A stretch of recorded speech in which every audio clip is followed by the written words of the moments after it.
Todas essas cidades estão classificadas no chamado nível 2, onde são levados em consideração eventos de média intensidade que precisem de recursos próprios do Estado ou federal para restabelecimento imediato.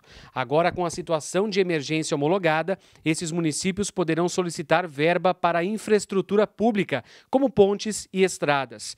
Num primeiro momento, os gestores municipais pedem verbas para a ação emergencial, chamada de ação de resposta, e em seguida para a ação definitiva, que é a parte onde ocorrem obras de reconstrução. Outras 19 cidades ainda aguardam a homologação do decreto.